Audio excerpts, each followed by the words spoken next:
अथ पंचदशोऽध्यायः।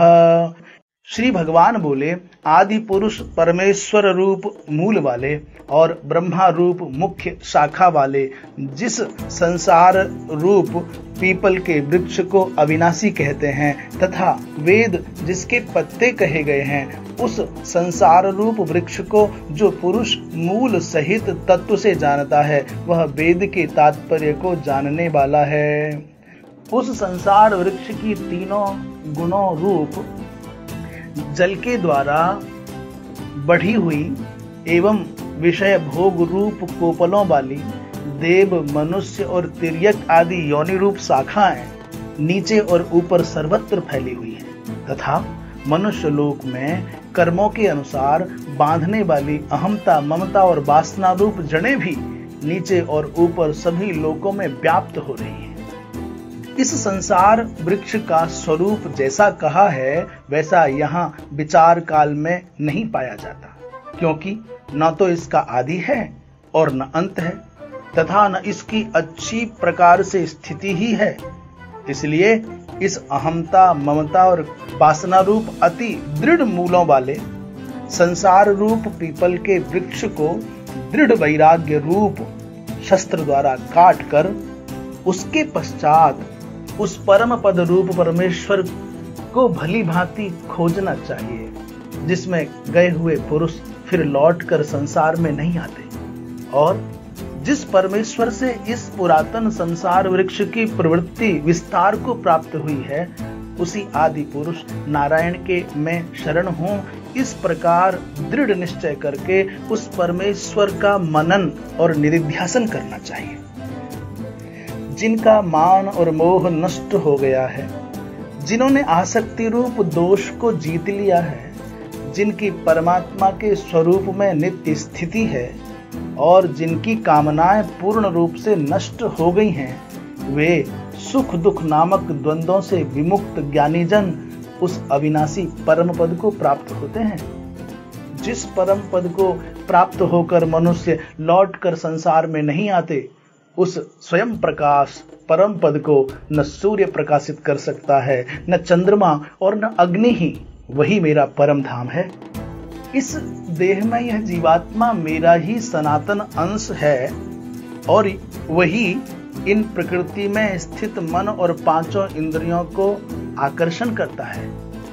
वायु गंध के स्थान से गंध को जैसे ग्रहण करके ले जाता है, वैसे ही देहादि का स्वामी जीवात्मा भी जिस शरीर का त्याग करता है, उससे इन मन सहित इंद्रियों को ग्रहण करके फिर जिस शरीर को प्राप्त होता है उसमें जाता है। यह जीवात्मा श्रोत्र, चक्षु और त्वचा को तथा रसना, घ्राण और मन को आश्रय करके अर्थात इन सब के सहारे से ही विषयों का सेवन करता है। शरीर को छोड़कर जाते हुए को अथवा शरीर में स्थित हुए को अथवा विषयों को भोगते हुए को, इस प्रकार तीनों गुणों से युक्त हुए को भी अज्ञानी जन नहीं जानते। केवल ज्ञान रूप नेत्रों वाले विवेकशील ज्ञानी ही तत्व से जानते हैं। यत्न करने वाले योगी जन भी अपने हृदय में स्थित इस आत्मा को तत्व से जानते हैं, किंतु जिन्होंने अपने अंतःकरण को शुद्ध नहीं किया है, ऐसे अज्ञानी जन तो यत्न करते रहने पर भी इस आत्मा को नहीं जानते।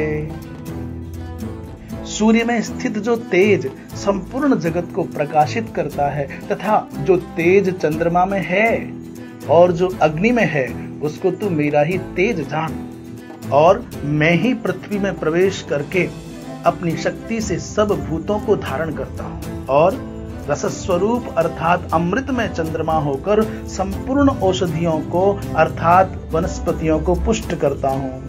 मैं ही सब प्राणियों के शरीर में स्थित रहने वाला प्राण और अपान से संयुक्त वैश्वानर अग्नि रूप होकर 4 प्रकार के अन्न को पचाता हूँ। मैं ही सब प्राणियों के हृदय में अंतर्यामी रूप से स्थित हूँ तथा मुझसे ही स्मृति, ज्ञान और अपोहन होता है और सब वेदों द्वारा मैं ही जानने के योग्य हूँ तथा वेदांत का कर्ता और वेदों को जानने वाला भी मैं ही हूँ। इस संसार में नाशवान और अविनाशी भी ये दो प्रकार के पुरुष हैं। इनमें संपूर्ण भूत प्राणियों के शरीर तो नाशवान और जीवात्मा अविनाशी कहा जाता है।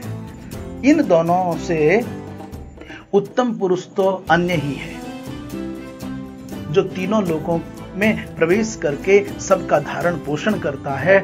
एवं अविनाशी परमेश्वर और परमात्मा इस प्रकार कहा गया है, क्योंकि मैं नाशवान जड़ वर्ग क्षेत्र से तो सर्वथा अतीत हूं और अविनाशी जीवात्मा से भी उत्तम हूं, इसलिए लोक में और वेद में भी पुरुषोत्तम नाम से प्रसिद्ध हूं।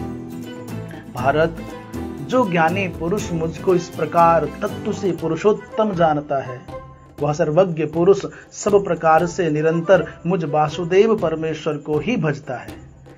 हे निष्पाप अर्जुन, इस प्रकार यह अति रहस्य युक्त गोपनीय शास्त्र मेरे द्वारा कहा गया। इसको तत्व से जानकर मनुष्य ज्ञानवान और कृतार्थ हो जाता है। ओम तत्सद इति श्रीमद्भगवद गीतासु उपनिषत्सु ब्रह्म विद्यायां योगशास्त्रे श्री कृष्णार्जुन संवादे पुरुषोत्तम योगो नाम 15 अध्यायः।